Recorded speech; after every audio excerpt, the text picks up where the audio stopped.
we gonna do when we get back? What we gonna do when we get back? I take a shower and hit the rack. Take a shower and hit the rack. And no way, No way, gotta run. gotta run. TT, TT, lots of fun. lots of fun. Hello, right on the yard. Low right layup, A lefty, right on the yard. a lefty right layup, Oh, right there, low right layup, left, right there. left right layup, Hello, right on the yard. low right layup. I love the double time. I love the double time. Hey everybody, I'm here with Brent and Barry, my friends, and we're going to take a good look at how to use the bank rail angle calculator. Okay? So, welcome to the Drill Instructors Pool Studio, and we're going to learn exactly how to train our ability to hit kicks, banks, and carom shots. Okay, so let's go through some fundamental things first to start, guys. Number one, your bank rail angle calculator is a training tool. It's a training tool, which means use it for training. Now, I always have mine in my back pocket. If I ever need to look at a kick, a bank, or a carom, I'm going to pull it out. I'm going to look. I need 3 seconds. I put it back. It's not involved in the shot making process. It just gives me an indicator as if I had called timeout and asked for a coach or a captain to come up and say, point here, point, shoot here. Well, how does he know? Because with any kind of a kick or carom or bank shot, if you're off by a ½ an inch, you're going to miss by 1 inch. If you're off by 3/4 of an inch, you're going to miss by 1.5 inches. So measurement is precise. And the position that your bank rail angle calculator will show you on the rail is the position right on the diamond line, exactly where to aim at the rail, not the cushion, at the rail. Okay? Now, the bottom of your bank rail angle calculator has some spacing, about 1 inch, in order to give you all the positions that you need for holding it correctly. You might put it between 2 fingers. You might put it between a finger and a thumb. You might hold it with 2 fingers. You might put the fingers on top, whether you're left-handed or right-handed. But don't hold it here. Don't hold it on the sides, because you want to leave the lines completely without obstruction. In addition to that, it's critical to note that your B.R.A.C has to always be held level. If your B.R.A.C is skewed down or up, those that's skewing or causing a skewing of the lines will alter the exact position you're supposed to aim at on the rail. And if you're off by even that ½ an inch or 1 inch because of skewing, it's going to throw your actual measurement off. Okay? So, if you look at your bank rail angle calculator, you'll notice it's made with 2 colors. The red lines, the red parallel lines, are what we will use for kicking and banking. Your black lines are what we will use for our caroms. The 30-degree carom and the 90-degree carom, which are the 2 degrees of caroming you need to know, because other than controlling the carom degree intentionally, the natural roll of an object ball, once it has struck, the cue ball has struck an object ball, the cue ball naturally will roll off at 30 degrees.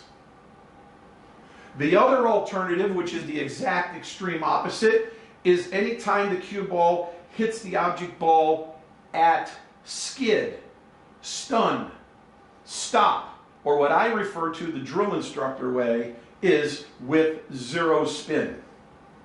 So 0 spin, whether you want to call it stun, skid, stop, drag, draw, whatever you use to verse that understanding, the bottom line is when it touches that ball, it's at 0 spin, meaning it doesn't have an overspin, it doesn't have an underspin. And when that happens, from the exact position that that cue ball touched that object ball, at 0 spin, it will then go a precise 90-degree angle off that ball. And that is the purpose of these two black lines that intersect with the red line. You have, this single black line. The only time you ever alter the holding position of your B.R.A.C, and we'll come to this later in the lesson, the only other time you alter the holding position of your B.R.A.C is for the 90-degree carom. You will actually hold it up, looking at it perfectly square to your face, like a TV screen. Because at that point, like a TV screen, now notice here guys, I hold the right side if my 90-degree carom will go to the left. And I'll hold the left side if my carom is going to go to the right. Now you notice that nice big black dot right in the middle? That big black dot is always the point of contact, the collision between the cue ball and the object ball. That's the collision mark. And so when I'm going to do 30-degree caroms, or in this case the 90-degree carom, if I were to have stood back here and I were to place the black dot, if my cue ball, we'll say, if my cue ball were here, and I were to place my black dot on the point as if it were perfectly 90 degrees to the contact, which would be there, if I were going to pocket the 8-ball to the side pocket. Now, from this position, I would actually be standing back here, and I would take the vertical line, hold it directly, close one eye. Always close your non-dominant eye when you look through the B.R.A.C for every shot. As I look through and I see the vertical line running through my cue ball, the black dot is exactly on the point of collision contact. Right now it's looking at my ghost ball. Then, notice guys, to the left, because I see this is a right cut shot, my cue ball is going to carom left. So, in this case, I hold the right side, so I'm free. I hold the spot up, I see the contact, and it shows me at a 90-degree carom, it tells me that my cue ball is going to go precisely right here. Now, of course, if the 8-ball were in a different position, I could see instantly I'd actually scratch.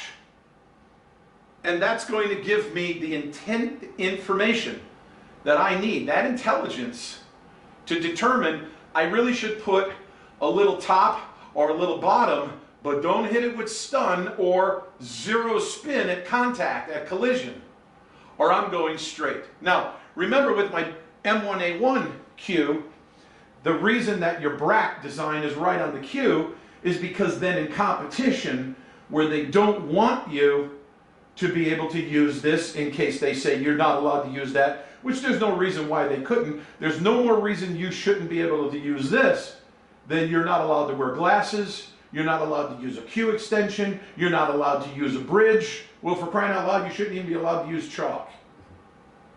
Because this is not engaged in the shot process, it's in your pocket.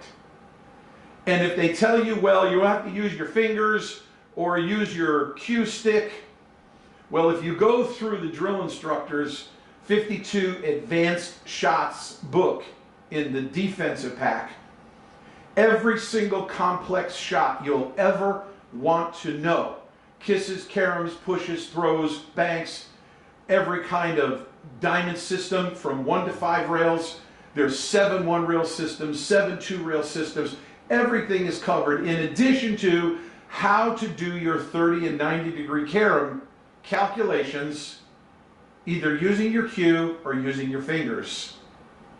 But if you have an M1A1, all I need to do in this case is take the very crossing point on my diagram, hold it straight up, and I can see the collision point right on the 8-ball, vertical line is right to my cue ball, and I can just follow the black line which is designed on the cue. And I could even just hold it out this way, and I could see exactly whichever end is the long end I'm looking for, and I can see exactly the exact same measurement that it's pointing precisely. The end of my black line was already showing me right off my cue where that's going. So that's how you'll calculate your 90-degree carom. You will stand up like it's a TV screen, close one eye, have your vertical line through the cue ball, and the collision point is on the spot, and then simply just look down and you can see right where it's going, and you'll know the cue ball track. And that's how you use this for your 90-degree carom. Your 30-degree carom, using the same exact shot, the difference now is going to be that I go back to holding it perfectly level. Not skewed up or down, level. I close one eye, and what I am going to do is I'm going to place the center line right through the cue ball and place the black dot exactly on the collision point of the 8-ball, which again, with my ghost ball, is if I'm going to plan to make that right there. Okay? So as I look through that precisely, then notice that you have two black lines, one going up to the right or one to the left. The same would be true if you had them down at the bottom, and the reason you would use those is if you were going to measure the carom from the back of the shot, or technically the front of the shot. So if I were standing on your side, Barry, and I wanted to look at the measurement of this shot from there, if I were walking around the table and I were here, I'm going to actually pull it out. In this case, look at the shot as if you were going to look at it from here, and I'm going to use this black line, and it's going to show me where I'm coming, because I might be more concerned with wanting to stand more intently closer to the actual destination I want that ball to go to. Got me? Gotcha. Okay, so I give you the option of measuring your 30-degree caroms, whether you want to be in the front of the shot or the back of the shot. By the way, as a good pool instructor, having my own B.R.A.C while I'm training you, when I see what you're measuring from your side, I can look at it from my side, from the opposite side, and I can just as well see the 30 and the 90-degree angles that you're supposed to be seeing, in order to then question you to say, now, go ahead, you've set this up, and I might be standing where you are, Barry, or you're standing there as you're training me, and you'll say to me, show me where that cue ball is going to go. Show me the track that you're planning. Or put the cue ball down on the 8-ball to pocket the 8-ball and make the cue ball break up this cluster. Well, the beauty with having ball in hand, if I were going to use a stun, a zero spin 90-degree, or a 30-degree, I can then turn my position, keep the black dot on the collision point. That would be like this. And then I can turn the dot all the way until I see, oh, look at that, there it is. There it is, right there. And then double check it, and then look and say, wow, that's it. If I shot the 8-ball into the side pocket from here, the natural roll of the cue ball after it makes the 8-ball, and by the way, if you didn't want to pocket the 8-ball, if that were not necessary to make that ball, you could still position this ball to where you were opening a cluster. And there could be a variety of reasons for that. So you have control by moving, by pivoting on the black dot, which stays positional on the collision point of the 8-ball. And look at, guys, now can you see from where that is, why my line is going straight to there? And that is coming straight back. And I can see that from here, standing up and measuring it, and there it is. I'm right on my ghost ball, I'm dead through the center of my cue ball, and my black 30-degree line is going dead into those two balls right there. Are there any questions on this? No. Okay, excellent. So you could practice this anywhere on the table, both with ball in hand, or if the balls are stationary, you can, with predictability, determine what is the cue ball track going to be. And you could discuss in your own mindset, either with your captain or your team or yourself, whether that is or isn't a good shot, because that may scratch, or it may not land where you want to be in position, or unfortunately it's going to put you right on top of the ball that you need to shoot next, and you don't want to land on top of it. So you're going to change the roll when you shoot the cue ball to add a little more top, which would then close the angle, or put a half a tip or a tip of bottom and open that angle once you've come off that 8-ball. And that's how your bank rail angle calculator is going to give you complete predictability with intentionality of cue ball track and object ball roll. And by the way, using this even to control the cue ball caroming off of an object ball, or the object ball direction off of a rail for shooting a defensive shot. So it may not have to be intentionally because you're trying to pocket an object ball. That may not have to be the case of what you're trying to do.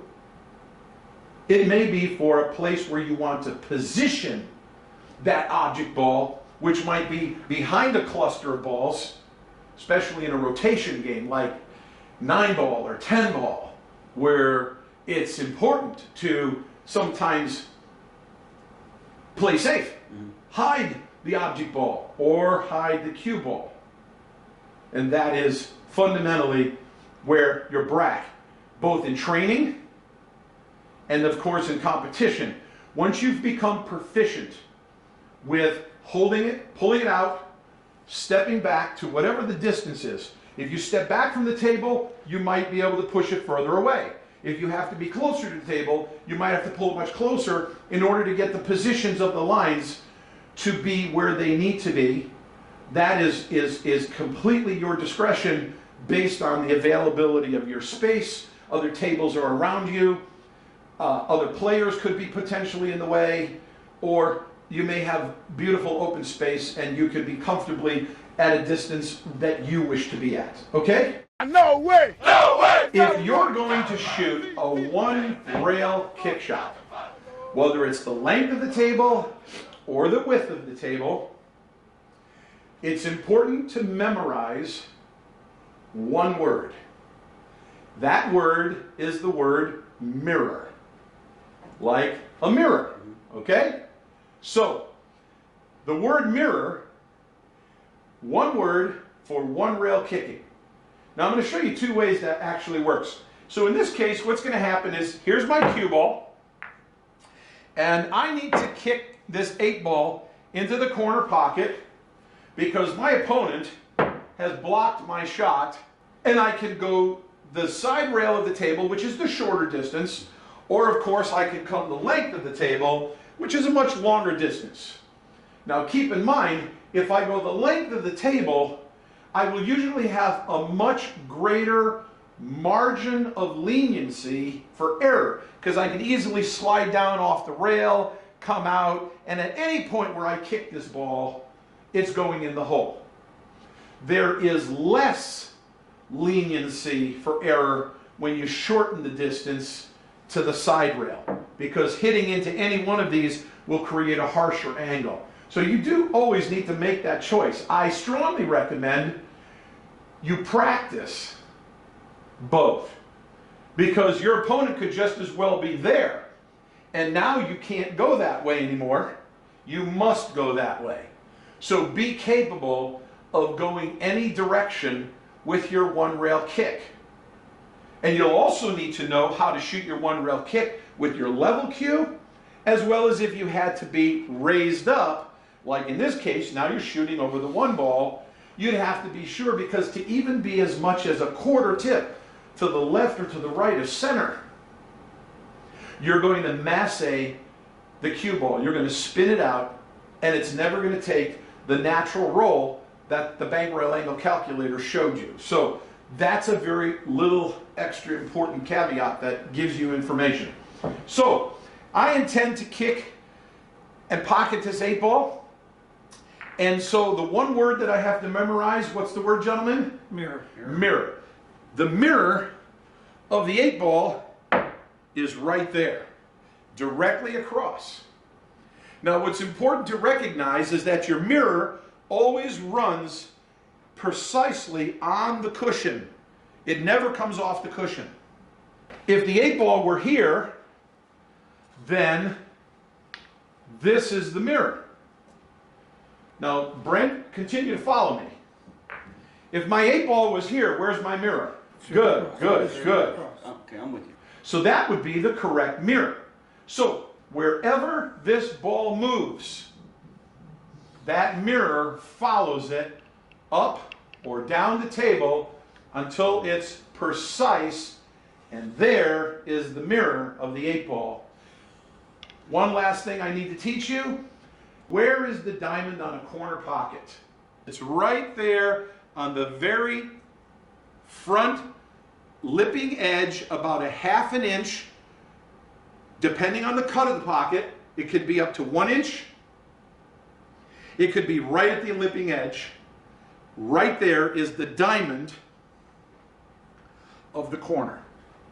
Now that's critical, because if I tell you the 8-ball is in the corner and it has to be kicked, the mirror is going to be exactly on the diamond of the corner pocket. And that cue ball right now is on the diamond of the corner pocket. And that's how we will develop more precision and accuracy for kicking and banking. Let's begin to understand how to use the B.R.A.C for one rail kick shot. We'll put our cue ball right here for argument's sake, okay? Now, one word, one kick, one rail kicking, memorizes one word. The word is mirror. Why do we need to know that? Because the mirror is the first measurement we make to the mirror. So let me walk through the steps, and then we'll take it apart if we have any questions. The first thing I need to find is the center of this here is the origination ball. The cue ball is called the origination ball, and the 8-ball is going to be called the destination ball. So this is the origination, and of course that's the destination. I want this cue ball to hit that 8-ball so I win the game. What I need to do is find the middle of these 2 points. Now, if you're going to be using only your pool cue or some other kicking technique, one of the 7 points of one rail kicking that I teach in the 52 Advanced Shots book, you'll need to be able to see precisely the middle of that, dead accurate. That means not off by a ½ an inch, not off by a ¼ inch, not off by 3/4 of an inch, dead on the center. The center, from the center of the cue ball, the center of the 8-ball, you have to find the dead center. And that's how those techniques would start. But once you've been training with your bank rail angle calculator, you will start to become highly skilled at seeing that center point. Initially, you'll be within a 5 to 6 inch range, but that circle is going to get smaller and smaller and smaller until it's precise as you're training. Now, the first measurement I would be looking at is, as I would stand here, I get approximately in the middle of that. I'm looking for that approximate center position between those 2 balls, and I hold up my B.R.A.C level. I close one eye, and I am looking at the center line, the red center line. I don't have to look at the black dot. That's only for my Caroms. So I ignore the black dot. And I'm only looking at my center line between the 2 balls to the cue ball, which is the mirror of where I'm heading to go. Are we clear? Now, for the purpose of this lesson, if that ball were here, and now this were my mirror right here, now the center point has actually changed that I'm estimating visually, and I'm going to stand back between these centers, hold up my B.R.A.C, and I'm going to be looking to see my center line is going directly to my mirror. Clear? Good. That's the first measurement. The second measurement that I want, and this is where I begin to change the position of how close this is to me, or how much I may move in or out of the distance, because what I'm looking for next is the destination line. The destination line. So watch me do this, okay? So as I may use 2 fingers to hold this up, I stand here, and I'm going to explain what I'm seeing. I see the center line directly through the mirror ball, and then all I do is move my eyeball. I don't move my head. And I see the destination line is now cutting straight through my destination ball. My destination line, which is the right side, is cutting through. Now that would have corrected me immediately to put me at precision. So without seeing that ball in place, if I were in the general center, as I point to the mirror, once I begin to bring this closer, perfectly level, once I begin to bring it and I see the destination line cutting through my destination ball, those 2 lines must match up perfectly. Now let's go ahead and put that back in the hole. Again, I move myself to being center to the mirror. From here, and by the way, this is a symmetrical view. So for our students on camera with us, we can see that I'm looking here at what is technically a 90-degree look. That's what I'm looking at as I'm seeing this, and then I will see my destination line is going to be here. And again, because the 8-ball is, I can't put it exactly on top of the ball. I'm close to it. We can all recognize why I'd be doing that. So now I see my mirror line, which is the first measurement. Then I see my destination line, which is the second measurement. And maybe what I'll do for the sake of the camera is I'll put it in front of the object ball. But you'll still notice it's an exact 90 degrees. They're both running exactly 90 degrees because these 2 lines are running perfectly parallel. Can we see that? We're running perfectly parallel. Now, once those 2 lines are in my sight, here's the great news. The origination line is automatic, because whatever these 2 lines measure to be from center to right, they will become immediately equal center to left.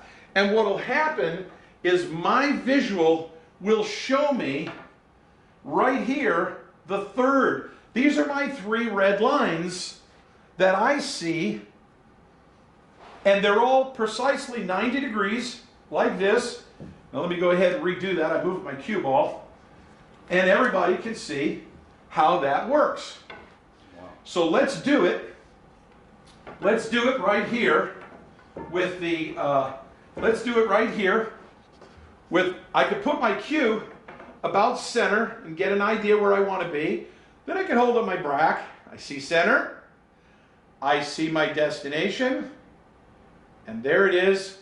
I see my aiming point right there on the rail. And by the way, that's exactly in line with the diamond lines. Right there. See where Barry's pointing his finger? Now this is what it looked like to me. This is what it looked like to me in my visual. So here was my center line. And then here is my destination line, and then here was my, move your finger, here was my origination line. Now if you want to check yourself and pull these three up, and you can see, yep, they're exactly right there. There's your three parallel lines, which were exactly like the three red lines that you're using for all kicking and banking. Okay? Now, at this point, it's time to make the shot. You say, well, how do you make the shot?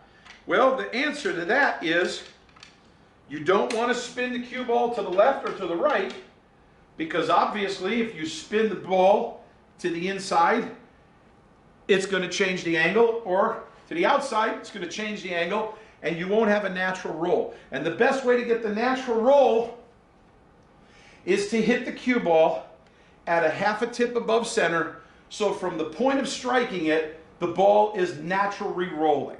This is just an extra bonus lesson I'm going to teach you. If you're playing on a cloth that slides and you're going to strike the ball at a speed, now as you know the drill instructor shot speeds, every pool table has 10 speeds, and each shot speed zone is half the length of the table. So from here, this is a 1, a 2, a 3, a 4 speed is the speed of lagging the cue ball to win the break. Then you have a 5, 6, 7, 8, 9, 10. And 10 is where breaking speed at 19 miles an hour is a 10 speed. So when I talk to you through any of the training books and the instructions, and I teach you how to make a particular shot, and I tell you, hit it with a 4-speed shot stroke, hit it with a 6-speed shot stroke, because speed must be quantified. Slow, medium, firm, hit it hard, hit it easy. None of those are really speeds. That's ridiculous. You've got to quantify speed so that anywhere in the world, when I tell a player, shoot it with a 6-speed, a 6-speed is a 6-speed on every single pool table anywhere in the world. It's 1, 2, 3, 4, 5, 6. Up and down the table 3 times is a 6-speed, period. And whatever table you're playing on, whatever it takes to get up and down that table 3 times, that's what that table uses to be a 6-speed. And now we have quantified speed instead of using words like hit it firm. To me, firm is a mattress. Hit it soft. That soft is a tissue. Medium is a nice steak. That's not quantified pool shooting. Now, in our case, what you need to recognize by learning what I just taught you about shot speed is if you're going to shoot this shot with anything greater than a 4-speed shot stroke, the cloth will slide. If it's brand new cloth, it will slide. The cushions will slide, the cloth will slide. The way to compensate for this, and this is a really advanced technique, but I'll teach it to you for the sake of understanding how to use your bank rail angle calculator effectively. Perpendicular from the point of the mirror line of the destination ball to the mirror. From this point perpendicular to the cue ball, you count exactly how many diamonds your distance is away. In this case, we are 1, 2, 2.5. From this point, you will come right back to your point of contact under the rail, and whatever your pool stick is, it doesn't matter. You will calculate the distance of 1, 2, 2.5 width of your ferrule. That's the adjustment. And then you repivot. And when you shoot to that point, the cue ball will slide out, and then with friction it will readjust, and it will find its exact track back onto the kick destination as if the cloth were already not sliding. Let's walk through it very quickly. From approximately the center line is to my mirror. destination line is set, I automatically see. Now I look to my left and I now see my origination line. I look to the end of the origination line without moving my B.R.A.C, and it shows me that this is right where I'm supposed to aim. I put my B.R.A.C right back in my pocket. Technically, it was out for 3 seconds. It would look like this for a real shot, okay? So I might be walking around the table. I'll just put this in my pocket for the moment. I might be looking at this. Of course, my opponent has me blocked. There's really no mirror on the table, but I know that the diamond is already going to be in the front of the pocket. Put my chalk away, get in position. 1 1,000, 2 1,000, 3 1,000. I don't need it for any more than that. In fact, I do it so fast for the most part, nobody even ever saw what I even did. For all they know, I was fixing my glasses. And I put it away. From this point here, I'm going to measure dead center to the contact point, raise my shaft a half a tip above center, and then at this point, I just want to roll the ball and have a natural roll, and it will be right dead on target. And that's how it's done. One rail kick, one word, mirror. Line up your center line to the mirror, your destination line, your origination line. Follow your eye to the end of the origination line. It will show you your point of rail for contact. Now, I am going to share one more thought with you to be on the very advanced side for certain games that some players would love to know. For example, this is one of the most perfect training tools for one pocket players, because there's a ton of one rail kicking that goes on in one pocket, both to pocket your ball or to move a ball. And remember, as I said before, when you're working on defensive strategy, you only care about what happens to one ball, the cue ball or the object ball. Kicking is all about moving the cue ball. Banking is all about moving the object ball. So for kicking and banking and caroms, the bank rail angle calculator is the dream training tool to the one pocket player and to the competitive league or tournament player. Looking at it from this side of the table, again, the kick shot doesn't change. If I'm going to actually pick up my B.R.A.C and look at my measurement to see my center line and then my destination line all the way to my origination line, this time I want it to become a bank shot. What I'm actually going to do for you to see visually, I'm going to actually just remove the cue ball and make that the banking ball. The banking ball and the cue ball get the same exact measurement exercise.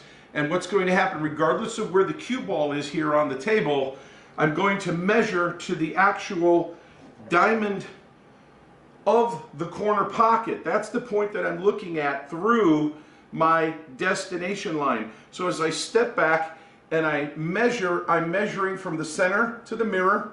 Then I see the destination, which is actually that cue ball on the diamond spot. And the origination line is now running straight down the rail to here. So removing this, because now we understand what it was for measuring purposes, regardless of where this cue ball may be for banking purposes, the same way that I would actually shoot the cue ball when I were kicking to the 8 ball, now I'm actually going to move back to the cue ball. Now you could use a number of different measuring techniques to do this.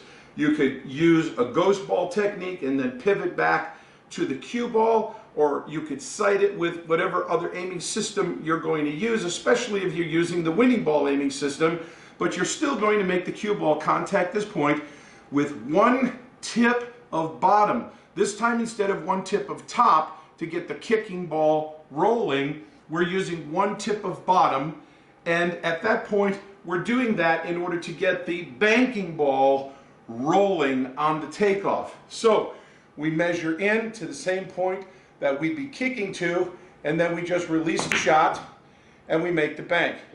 And that's basically all there has to be to it.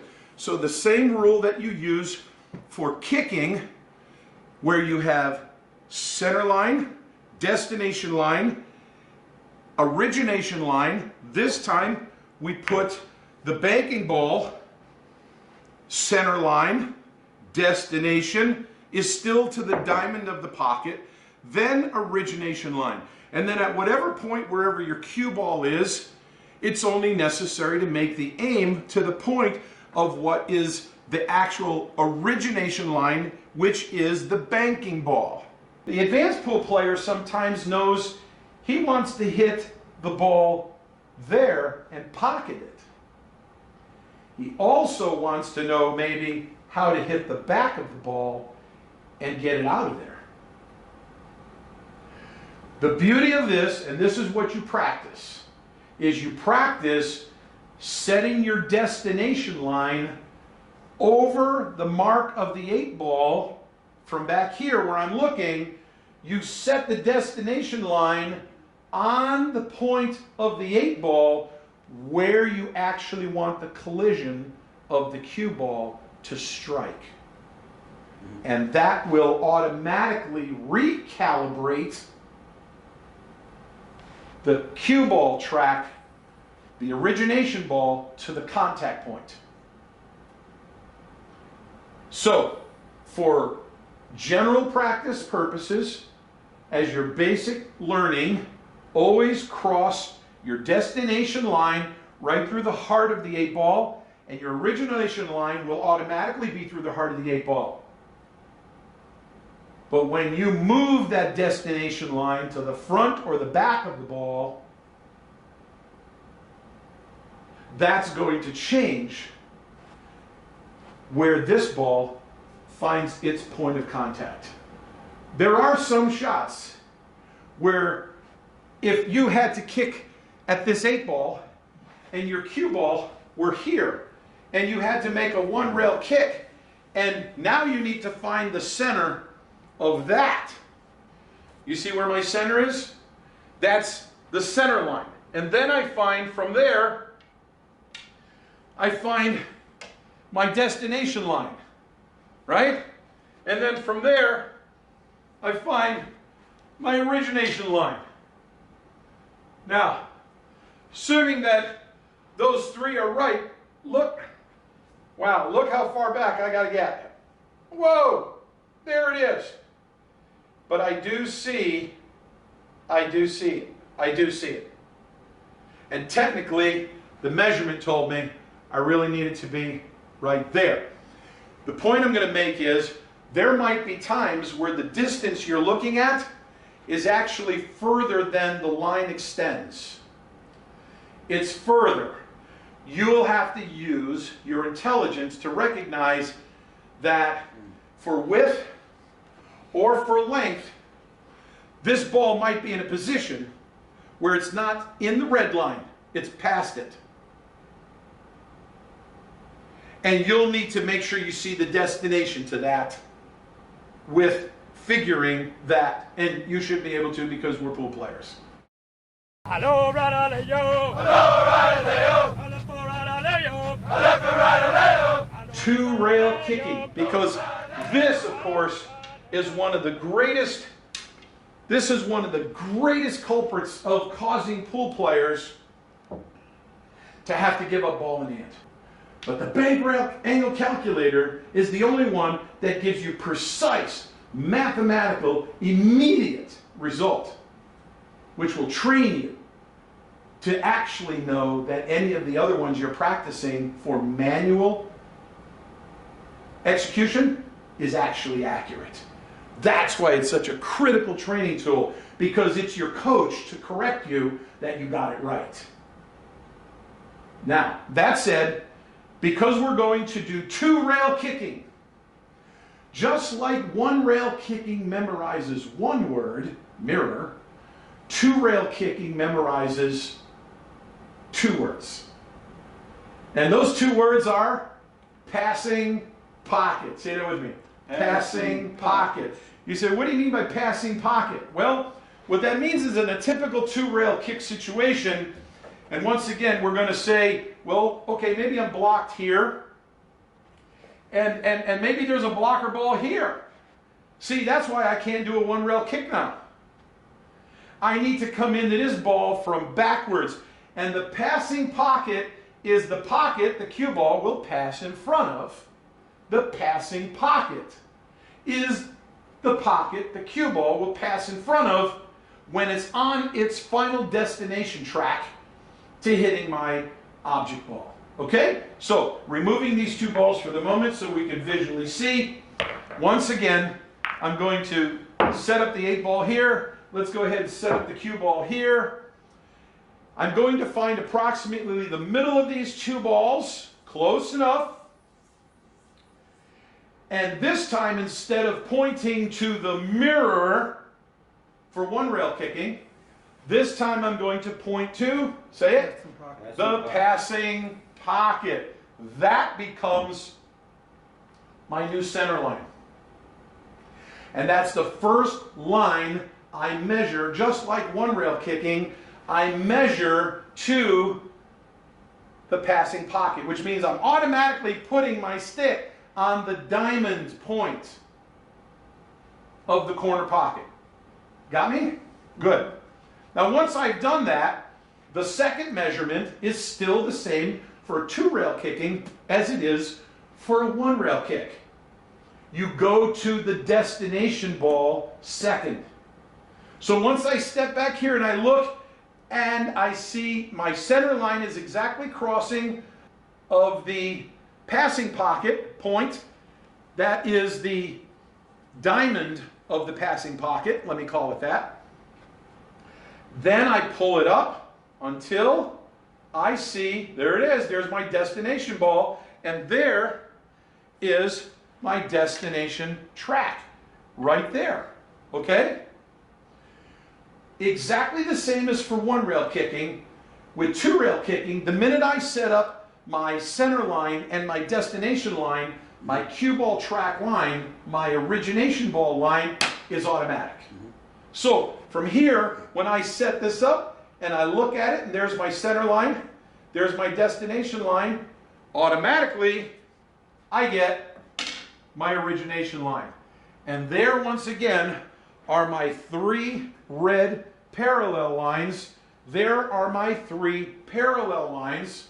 Now, this is the next part that I have to teach. Pay very careful attention to, because now that we know exactly where to aim on the rail, and by the way, never try to aim at the cloth, the cushion, because fabric can create an optical illusion that can appear to be floating or moving and can cause you to miss your visual intent by a ½ an inch.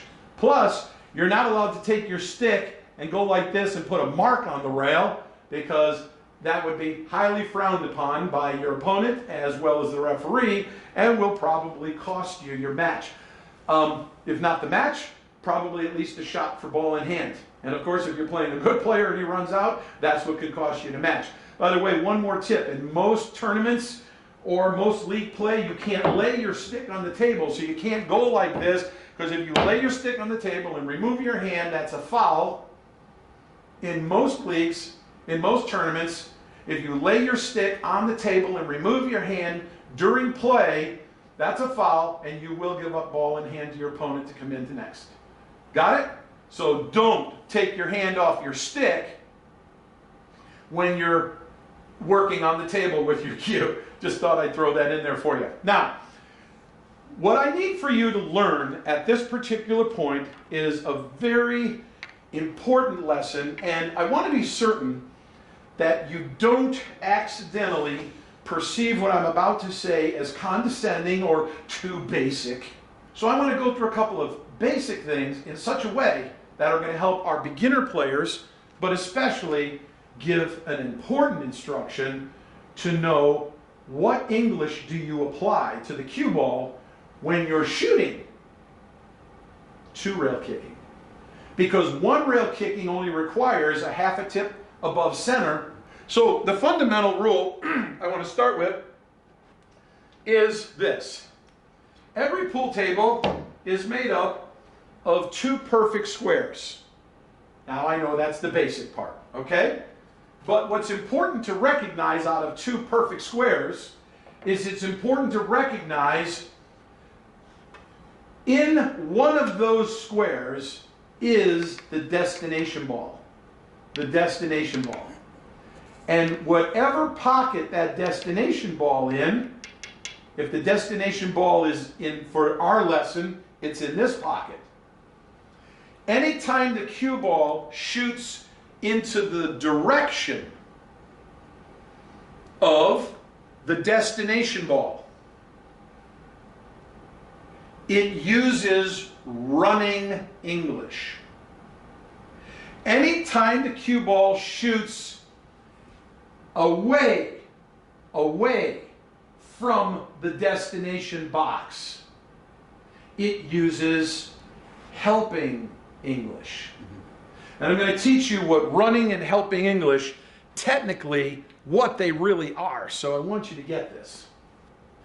The formula for running English is 2 tips to the side and 1 tip above. 2 tips to the side and 1 above. You say, well, which side? Well, that depends on which side the cue ball is going to go first off the first cushion. If the cue ball is going to the right first, you would use right running English. If the cue ball were going to go to the left first, you would use left running English. With a pro English trainer, I can see precisely what 1, 2, and 3 tips to the side, to the right or to the left. A tip of English is not measured, okay? A tip of English is not measured by the size of your ferrule, but in real terms, a tip of English is a very precise measurement. And that precise measurement is determined by a predetermined distance, and you measure your cue to it in order to see it. And your pro English trainer, which comes with a training drill book, will give you all the precise instruction that you would need for mastering the deflection of your personal pool cue and applying tips of English top, bottom, left, right with precise accuracy. And of course, to know exactly how to go 2 tips to the side and 1 tip above, running English is specific. So you want to be exactly right. Because if you're using only 1 tip of English or 2.5 tips of English, and then you miss the kick shot and you wonder, why did I miss? It's pretty simple. You don't know how to apply English accurately. And so that's why this is so important, okay? And if you don't have a pro English trainer, you especially want to have at least an extreme training shaft, an XT shaft, which is designed specifically with the XT shaft, as you guys all know, this is designed to train you to see perfect center ball. If you are off the center alignment, the center axis, 7 positions, I call them the center 7. 3 top, 3 bottom, 1 in the middle, that's 7. If you are anywhere left or right of the center 7 by as much as 1/4 of a tip of English, this has such a extreme training high deflection, it's impossible to make the ball. This is like that famous Medicus golf club that if you don't swing correctly, the shaft at the hinge breaks. This shaft is, I designed this, if you can't hit the direct center axis, the center 7 of the cue ball, anywhere left or right, it'll be impossible to pocket the ball. This will train you to be at perfect center ball. And if you can't see perfect center ball, you can't even apply English correctly anyway. So with that said, your extreme trainer is the most critical training shaft. You get it to just fit on your regular playing cue, or you get it automatically with the M1A1 with the cap shaft. And the cap shaft is, as you know, center aim pivot, cap, C-A-P, center aim pivot. Why? Because once you apply that aiming technique with the cap shaft, it automatically has ZDP technology, zero deflection performance. It will automatically self-calculate the deflection of the cue ball back to 0, to center. No matter how much English you apply on the cue ball, it will then track the cue ball back at center. So you learn to see center, and then your cue ball deflection is automatic. Keep in mind, your lines on your white cue. And I know, Barry, you've got the black one here. And so whether you're using the black M1A1 or the white M1A1, you have your 30 and 90 degree caroms. There's your spider lines. And then you also have your left and right side, which would be your origination and destinations, depending on what side you're kicking. And you would be able to see straight to 1 and 2 rail kickings based on your M1A1 cue. And that's what you have there. Of course, on the back, you also have your winning ball aiming system line, your beautiful 30-inch butt handle, front weight bolt. You got the radial pin. You've got the cap shaft with zero deflection performance. You've got your XT shaft for your extreme trainer, all built into your M1A1 cue, which has your bank rail angle calculator technology, B.R.A.C technology, built right into the cue. Now, that said, when the cue ball is running into the direction of the destination box, just remember running in. Mm-hmm. And when it shoots away from the destination box, use help me out. Come on, help me out. Running in, help me out. Now, let's do a little exam and make sure you get this right. So here's my 8-ball. Here's my cue ball. And I'm going to use this as my passing pocket. Do I use running or helping English? Helping. Helping, why?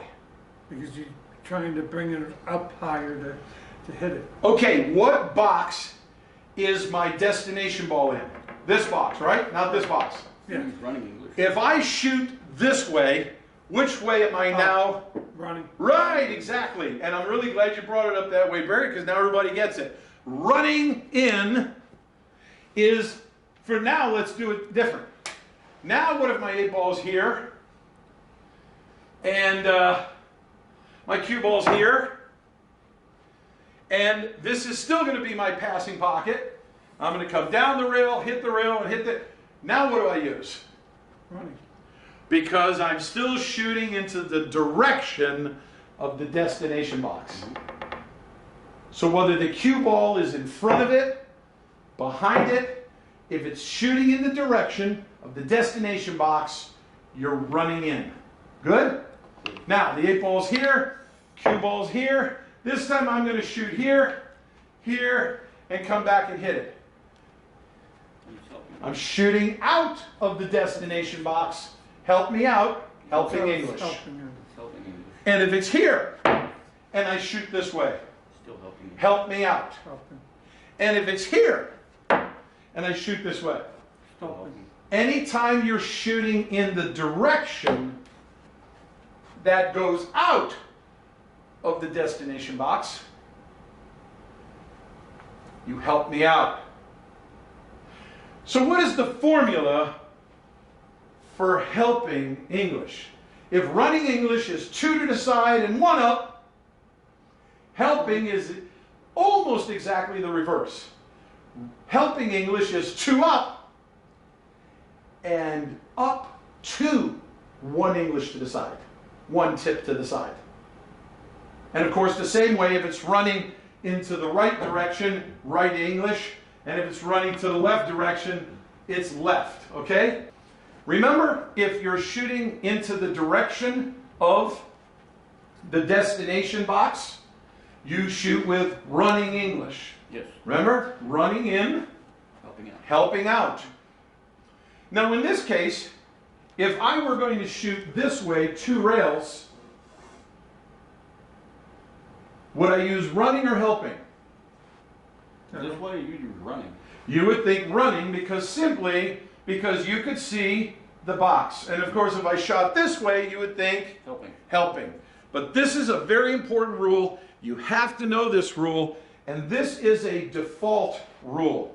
That rule says that anytime the object ball falls within the 2-diamond range of the center of the table, anytime the destination ball is in the center zone of the table, by default, you always use helping English.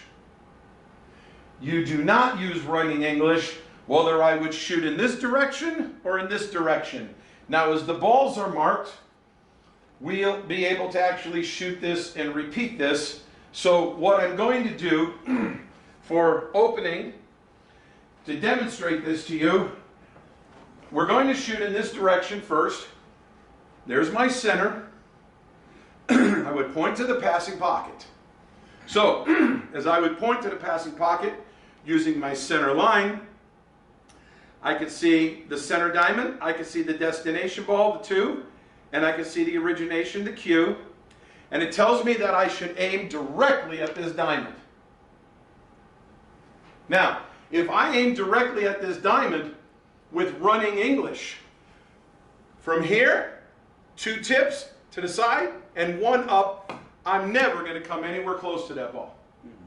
And from the opposite side, if I were to take the exact same measurement, and I'm going to see, there's my center, there's my destination, there's my origination, and it tells me I should aim right here. And if I aim right at that spot, with running 2 tips to the side and 1 tip up, I'm never going to come anywhere close to that 2 ball again. Right back on the same spot. It's just the geometry of the way the table is designed in harmony with the way friction yields and responds to spinning the cue ball to bring it back into its normal geodesic design, its geometric design. Take the exact same measurement to the diamond, because we already know the measurement. In this case, if I go with 2 tips of top, and we know my table is a 1/2 a tip inside, and now the result is I should easily hit that 2 ball. Make sense? And potentially make it.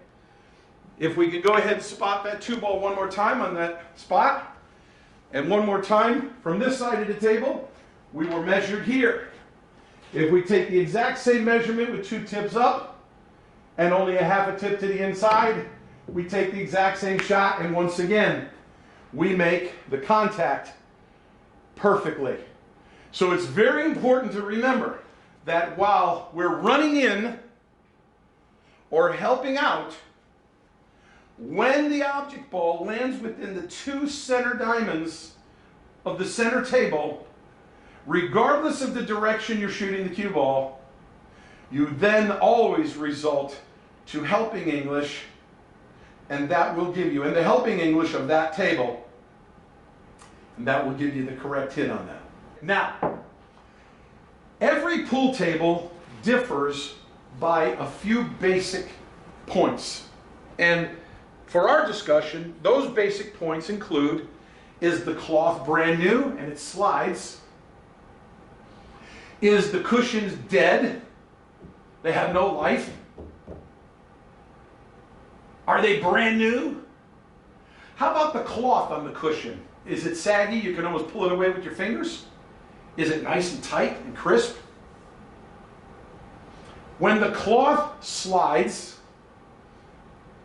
when the cushions are dead, you have to add up to, and usually the full 1 tip of helping English. But when the cloth is already broke in, if the cushions have natural good life, if the cloth is reasonably properly tight on the cushions, and the cushions are playing normal, you'll use closer to 0. So it's very likely you could need no more than 1/4 of a tip, 1/2 of a tip. One of the things you'll want to do is you will want to make sure you always have an experiment shot that you know by heart, where you maybe put your object ball right on the head spot, and you put your origination ball, your cue ball, just 2 balls off the side pocket, like that, okay? And then you learn the exact measurement that you want to work from. And we're going to look, in this case, at how this would work. So I'm going to shoot, for the sake of our conversation, in this direction. So there's my center line that I'm going to be looking for, right? And then here, I'm going to go ahead and get my measurement. Got my back to the camera, to my students there, and we're going to see that my line is there. And then we're going to go ahead and put the other one up here. Oh yeah, I should say again, once again, everybody, you'll do your destination line, your center line and destination line would be first. And then your origination line will kind of become natural and automatic for you, okay? But from the camera now, you could see this is what I was looking at through my 3 red lines right there that are on my camera, okay? I know we're filming in the daytime, so you can see some of the reflection of daylight. So we're 3 red lines, and you can see from there, that's what I was looking at. I'm going to aim dead straight at this. Now this would be the test shot you train yourself to master all the time. You master this shot, and what I'm going to do is I'm going to aim straight at it. And this is the first thing I'm going to do in a pool hall, is I'm just going to aim straight at this, and I'm going to shoot right on it, and I should miss it. Of course I'm going to miss it, because I need to use helping English. And I might need to use 1/4 of a tip, 1/2 of a tip, 3/4 of a tip, or up to 1 full tip. Now, once again, keeping in mind that 9 out of 10 pool players can't see the center of the cue ball at center. They're already spinning it with left and right. They're already going to be wrong. That's why your pro English trainer is so critical. So let's take a test and see what happens. Once again, we go back to our 2 balls off the pocket. Let's apply 1 tip of English, okay? Now, for those of you who use your pro English trainer, this of course is going to be a big help, because from here I can instantly see what is going to be 1 tip of English, where my cue is split precisely under the 1 tip mark. Now watch this. 1 tip of English. What happens? And I'm using ball speed to come right down to where that ball is. Whoa! Too much. See, 1 tip of English was too much spin. But if the rail was a little more dead, and if it didn't have quite a little extra, if it had a little more slide, well, then that might have been dead on. But I happen to know that I happen to know my table here at the drill instructor studio. I happen to know for a fact that my table needs a good 1/2 tip of running English. And in this case here, we're going to shoot. We're going to go 2 tips up and a 1/2 tip inside, and we should just clock that 8 ball with no real trouble whatsoever, because I know that's what my table needs. And that's a full reverse coming off the back end, 2-rail kick shot, and you should not be giving up ball in hand to anybody. But if you don't test your table and do your test shot to determine what this table... Now, if you're not really sure too, and you want to be a little more, you have to remember, if this is the side of the table people break from, the rack is at, then these 3 cushions are going to be banged more. And they're going to come dead more than here. You might want to test that exact same shot from this side of the table, and you might find on this side of the table you need 1 tip of English, because these rails are a little dead, and this rail first only needs a 1/2 tip. You'll remember that because you did your test shot. And you practice this so repeatedly, you'll instantly know. You'll instantly know that the rack side is always going to be more dead than from the break side. And usually, by the way, it's dead by about 1/2 tip. So if I use a 1/2 tip on the dead side of the table, I would use none to a 1/4 at max on the live side of the table. And that's also very helpful. But whatever table you're playing on, you will need to calculate that.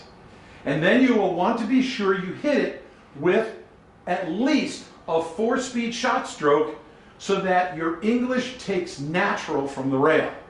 And remember, a 4-speed shot stroke from one end of the table down to the other end of the table, it's the same speed that we use to lag the cue ball as if we were lagging for the break and we were trying to win and we want to come back with a perfect 4-speed, okay? So that is what a 4-speed is. 1, 2, 3, 4. So when you're banking and kicking, you typically never need to use more than a 4 to 6 speed shot stroke. But once you go to 5 or 6, then the effect of slide, if the cloth is new, the effect of applying your running English or your helping English will be critical. Okay? So, that said, we go back to practicing, and now we want to hit a common 2-rail kick shot. 2 rails, 2 words, passing pocket. That's the center first measurement. Right to the passing pocket. I hold my B.R.A.C level. I see my center. Second measurement is my destination. Third measurement is automatically to my destination line, which, if you'll look right here, it's precisely on the left point of my diamond. So, if you're going to practice using your pet to start, then at that point you would slide it into position. The next thing that I would recommend you do is, while you're learning to train, mark where that ball is. Go ahead and mark where that ball is, because then you want to come and do a repeatable exercise, not until you make it, but until you can't miss it. So now I'm going to shoot this at that point, starting at center, 0, applying 2 tips to the right and 1 tip above. And then you begin to take the shot. Eventually, you'll take the shot, removing your Pro English trainer, because now you can see the English. Okay? From here, I apply my 2 tips, 1 tip up, and don't be too impressed with this, but now I need to do some fading. Okay? Good to go? You know the diamond system, and in the 52 Advanced Shots book on how to escape any defensive play or bad rule situation, I teach you the full diamond systems all the way up to 5 rails. But the bank rail calculator teaches you how to calculate the 3-rail diamond kick for half the table. Otherwise, there's no other way to mathematically know it. So, as an example, if I were to split the table in half, and let's say I put the 8 ball here, and maybe I put a cue ball there, okay? And I had some problem here where my opponent was kind of like really lucky. I couldn't hit it there, and I had just enough angle that I can't kick it here, and I can't kick it there. I'm just in trouble. And the only way I'm going to hit this ball is if I have 3 rails to kick. Now this is just a little bonus lesson, but it's really a fun one. Are you ready? Yes. You take your center line, and this is the first time you'll aim it directly to the diamond point of the passing pocket. Okay? So since it's a multi-rail kick, you remember a multi-word memory. Okay? And that's to the passing pocket. Okay? So that's the first line. The second line, and this is the exciting part now, the second line is the destination line. In this case, the destination is the 8 ball, right? Let's go ahead and just move this for the moment until I see where I need it. Okay? So my center line is through the cue ball, which is right here. And my destination line is technically going right through the 8 ball. I look down the line of the destination line.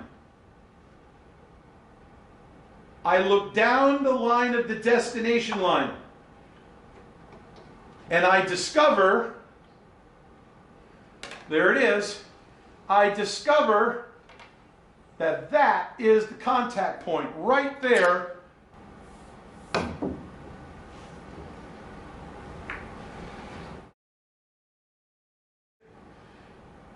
But he did make a good hit on the rail, so I don't know your ball in hand. You always got to make sure you shoot with proper cue ball speed. That was the perfect speed to hit that 8-ball into that side pocket. Hello, righty, hello, righto. Hello, righty, hello, righto. Now lift your head and hold it high. The best in battalion is a passing on by.